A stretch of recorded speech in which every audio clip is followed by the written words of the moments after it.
Bonjour à tous. Aujourd'hui, l'œuvre de Dieu, notre part. Car Dieu était en Christ, réconciliant le monde avec lui-même et n'imputant point aux hommes leurs offenses. Et il a mis en nous la parole de la réconciliation. 2 Corinthiens 5 au verset 19.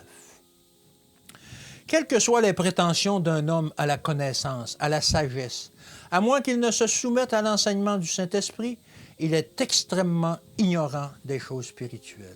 Il peut manipuler la vérité de manière à ne communiquer que très peu de compréhension à la vie intérieure de son cœur. Dépendez entièrement de celui qui est capable de garder les âmes qui lui sont confiées, capable de leur communiquer son esprit, capable de leur remplir d'un amour dépourvu de tout égoïsme les uns pour les autres, les mettant ainsi à même de rendre témoignage qu'il a envoyé son Fils dans le monde pour sauver les pécheurs. La racine de tout vrai sacrifice de soi est une affection pour le Seigneur. Jésus, le Seigneur Jésus, tellement forte qu'elle rend le port de son joug facile et plaisant et conduit les hommes à choisir d'apprendre son humilité et sa douceur. Les serviteurs de Dieu ont un travail en commun. Leur but est de convertir leurs semblables à la pure vérité de la parole de Dieu. Ils ne doivent pas chercher à s'attacher les hommes pour que ceux-ci répètent tout ce qu'ils disent et exécutent toutes leurs suggestions. Le Christ est le fondement de toute véritable Église.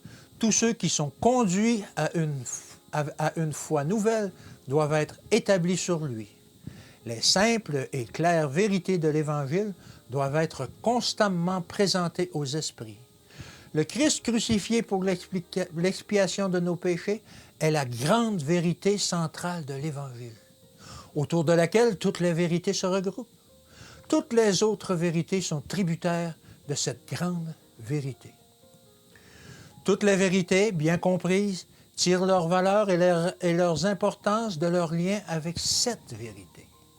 L'apôtre Paul en souligne la dignité royale.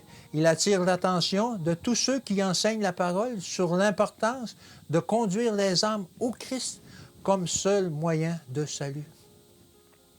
Pour ce qui me concerne, écrit-il, loin de moi la pensée de me glorifier, d'autre chose que de la croix de notre Seigneur Jésus-Christ, par qui le monde est crucifié pour moi, comme je le suis pour le monde. Galates 6 au verset 14. Que l'homme ne cherche pas à s'attacher à lui-même les esprits. Dieu est le fondateur de son Église et nous possédons son immuable promesse que sa présence et sa protection seront accordées à ses fidèles qui marchent selon son conseil. Jusqu'à la fin des temps, le Christ doit avoir la première place. Il est la source de la vie, de la force, de la droiture et de la sainteté. Il est tout cela pour ceux qui se chargent de son joug et apprennent apprennent de lui l'humilité et la douceur. Il ne tolérera pas l'exaltation du moi. Bonne journée et à demain. Que Dieu vous bénisse.